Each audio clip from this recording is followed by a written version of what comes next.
Thanks for watching. This is YouTube Medical University. Today, we'll discuss what happens if you take sleeping pills daily. We'll discuss the results, the effects of sleeping pills, and the risks of taking them continuously from my perspective as a doctor. I have also personally struggled with insomnia. As a patient, I've taken sleeping pills long term. From these and my real-life experiences, I want to clearly explain, from both the perspective of a doctor and a patient, what kinds of changes occurred in my body and how I overcame them. Sleeping pills can be very reassuring medicine for people who truly need them, but if you take them carelessly or continue using them unnecessarily, you may become more prone to falls. Your concentration and muscle strength may decrease, increasing complication risks. So, in this video, we'll talk about how you can maintain an appropriate relationship with sleeping pills and live your life. Since some relatively new and easy to use sleeping pills have come out, I'll introduce those as well, and I'll also talk about how I was actually able to stop using sleeping pills myself. I'll explain lifestyle habits, so please watch until the end.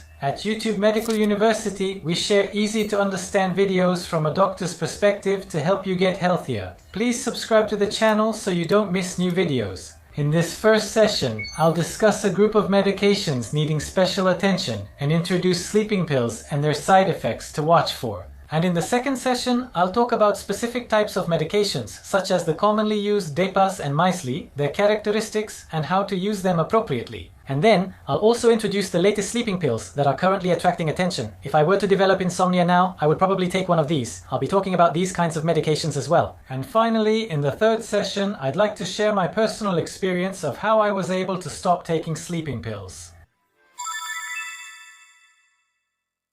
In the first session, I'll cover sleeping pills' characteristics and side effects. Are you familiar with a group of medications called benzodiazepines? They're commonly referred to as benzo, so for this talk, I'll use the term benzo as an abbreviation. Sleeping pills in the benzo group have been used for a long time, so their effects are relatively stable and their side effects have been thoroughly researched. They are medications, but since these sleeping pills have been used for a long time, you should watch out for many side effects. The way these benzo-type medications work is actually similar to how alcohol affects you when you get drunk. When you get drunk, your body relaxes and you feel good. As you drink more, you start to get sleepy. That's how benzos work. So, when you take them, many people feel their muscles relax, get sleepy, and are able to sleep well. But the muscles also become more relaxed, making it easier to fall down. If you drink alcohol at the same time, it can make you feel worse, like a bad hangover. Also, as I'll explain in detail later, benzos carry the risk of tolerance and dependence.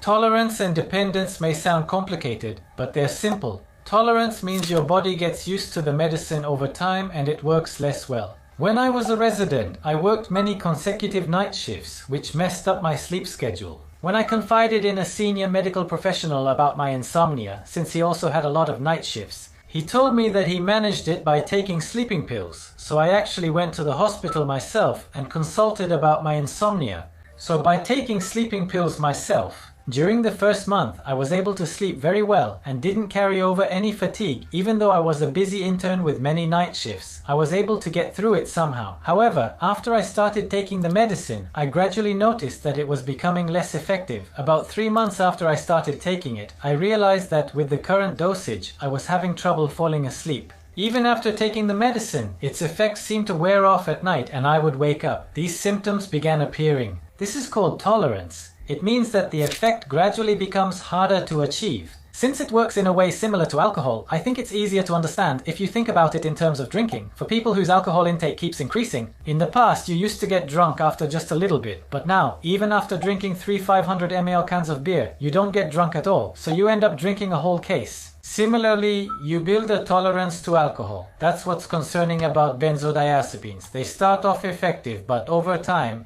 there are people who end up increasing the amount they take. So this medication is really just a temporary measure. You take it because insomnia is tough and it's affecting your daily life, but it's only a temporary fix. While you're getting support from this medication, you need to work on improving your lifestyle habits and addressing the root causes. That's necessary. With benzodiazepines, besides tolerance, dependence is also a concern. Dependence means that without this medication, you start to feel mentally anxious or restless. You might constantly worry, what if I can't sleep without the medicine? And find yourself always thinking about the medication. These are symptoms you might have. When I tried stopping the medication, I was anxious. I couldn't sleep without it. It's not only psychological dependence, but also physical dependence. If you've been taking this medication in high doses and suddenly stop using it, you may experience withdrawal symptoms, such as trembling hands or sweating. You may experience symptoms like autonomic nervous system issues. That can happen too. If that happens, you'll need to keep taking benzodiazepines or you'll have severe symptoms if you stop. When it gets to this point, it becomes very difficult to stop taking the medication. However, what I want to emphasize here is that this medication is not evil. It's actually a very effective and excellent medicine. So it's important to understand that it should be used as a temporary measure while you address the underlying causes of your insomnia. In my own outpatient practice, I've seen many patients who have been taking benzodiazepine medications for 10 or even 20 years, but their dosage hasn't increased at all and they are managing the medication just fine. So, it's not the case that everyone will develop tolerance or dependence and need to keep increasing the dose, or that they won't be able to stop taking it. I think it's important not to treat medication as the enemy, but rather to use it appropriately and maintain a healthy distance, so you can continue living your life in your own way with the help of the medicine. Now in the second part, let's discuss types of benzodiazepine sleep medications. Common ones include Misli, Depas, and Silete. I'll discuss the characteristics of these medications and highlight new ones currently gaining attention. The benzodiazepine medications I mentioned earlier include These medications include Depa, Etizolam, Cialis, and Halcion. Especially Depa, this medication acts quickly with a short duration, so its effects wear off easily. As an anti-anxiety drug, it's often taken as needed during anxiety. It may be prescribed as a medication for anxiety, or sometimes as a sleeping pill.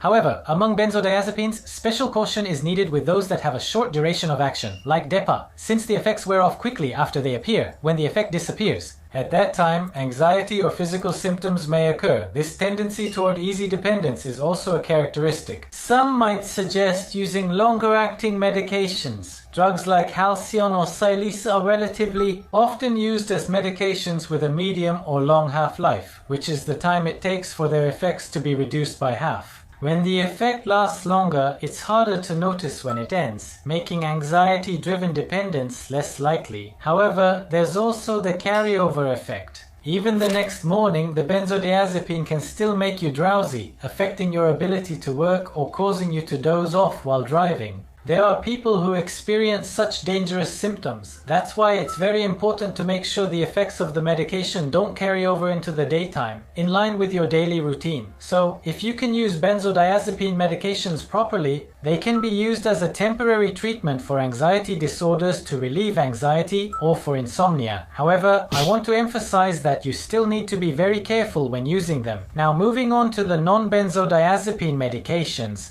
let me introduce 3 medications that are currently attracting attention. The first of the 3 new generation sleeping pills is called Rozarem. This medication works on the melatonin receptors. Have you ever heard of a hormone called melatonin in the brain? This hormone controls your body's internal rhythm. Because of this melatonin, we get sleepy at night and wake up in the morning on a 24-hour cycle. That's how our daily rhythm is kept. However, recent exposure to blue light from smartphones and computers has been making our sleep rhythm shift later. People aren't getting sleepy at night anymore. Haven't you seen reports on television or online about this trend? It's connected to melatonin. The medication called Rozarem works on this melatonin, so by taking the medicine about 2 to 3 hours before the time you want to sleep, it naturally adjusts your internal clock and makes you feel sleepy. So it works in a way that's very close to the natural flow of human sleep.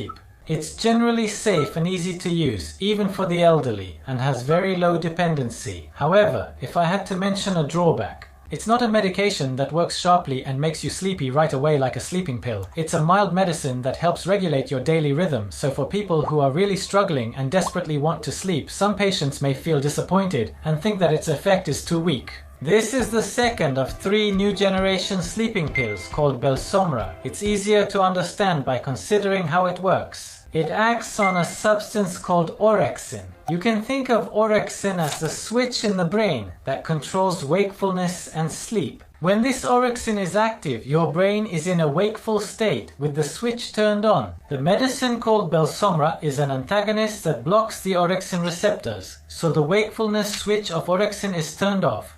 That causes drowsiness, the main effect of Belsomra. So this medicine is also it turns off the switch and makes you sleepy in a natural way, so it is now a medicine that is relatively often prescribed for insomnia. This one reportedly has very low dependency and doesn't relax the muscles. Since it lacks that effect, side effects like increased fall risk, common with benzos, are rarely seen. Here is the third new generation sleeping pill. This is a medication called Dayvigo. I actually prescribe this medication quite often myself. Its effects are almost the same as Belsomra, which I introduced earlier. One convenient point is that Belsomra comes in a silver blister pack, so you have to tear it open right before taking it, but Dayvigo comes in a regular medication sheet. This makes it easier to package all the medicines together, known as Ipuka, and allows for more compact prescriptions, so it's often appreciated by patients. And according to the latest research, there is data from studies comparing Belsomra and Dayvigo showing that Dayvigo was more effective as a sleeping medication. Currently, Dayvigo is being prescribed more frequently, so if I were struggling with insomnia now, I would probably try Dayvigo first. Of course, it also depends on what kind of underlying illness you have, what the cause of your insomnia is, whether you have trouble falling asleep, wake up in the middle of the night, or wake up early in the morning. The choice of medication changes depending on the type of insomnia, and there are also issues with drug interactions. If you have insomnia, please consult your regular doctor to find out which sleeping medication is suitable for you, or whether you should even take medication at all. I hope you consult your doctor about it. In this third session, we'll discuss treating insomnia without sleeping pills and how to stop using them. What exactly did I keep in mind? I'll introduce 3 methods. Here is the first of the 3 ways to improve your sleep. It's to cut out caffeine and light. This is a commonly mentioned method, but I loved coffee, and when I was working night shifts, I needed to stay alert even at night to see patients. So I developed a habit of consuming caffeine at any time, 24 hours a day. Just like with alcohol, you gradually build up a tolerance to caffeine, and eventually you can't concentrate without it. You can end up becoming dependent like that. However, caffeine does have a stimulating effect on the brain. If you still have caffeine in your system when you go to bed, it can make it harder to fall asleep. That's why I decided to avoid caffeine at least 6 hours before going to bed. And earlier I mentioned melatonin. I explained that one of the reasons your sleep rhythm gets delayed is the blue light from screens. So, to avoid blue light, you can use something to cut out blue light,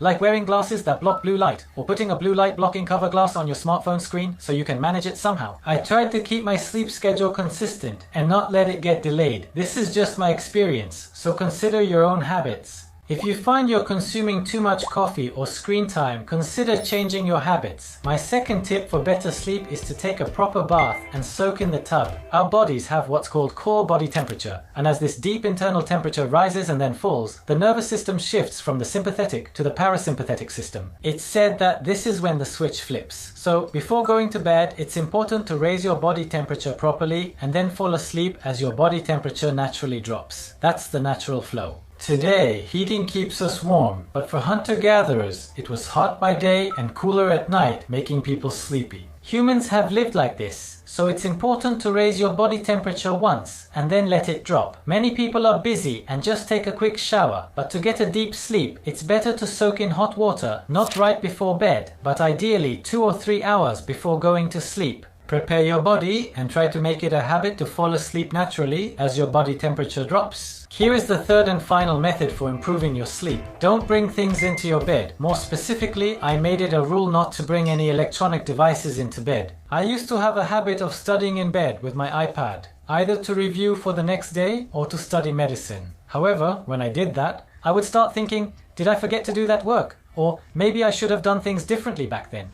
My mind would get more and more alert, and I couldn't fall asleep. So, I made it a rule that the bed is only for sleeping, and that I would only get in when I was sleepy, not for anything else. Basically, even when I read at night, I avoid bright lights and use a warm-colored gentle light. I would study with a real book instead of my iPad, and go to bed when I got sleepy. By sticking to those lifestyle habits, I gradually became able to fall asleep without taking sleeping pills. I went from taking them daily to only as needed during tough times. I gradually reduced the amount until I barely needed them, which boosted my confidence. In the end, I was able to stop taking sleeping pills altogether. Please share the lifestyle habits you actually practice to improve your sleep. I think it will be helpful for others. What did you think? This time I talked about what happens if you keep taking sleeping pills every day. So, I covered the characteristics of sleeping pills, their dangerous side effects, and the features of these medications. And I introduced 3 ways to improve sleep from a doctor's perspective and based on my own experience. At YouTube Medical University, we responsibly share doctor-based videos to help you get healthier starting tomorrow. Please subscribe to the channel so you don't miss new videos, and rate this video with a thumbs up or down. Well then, let's meet again in the next video.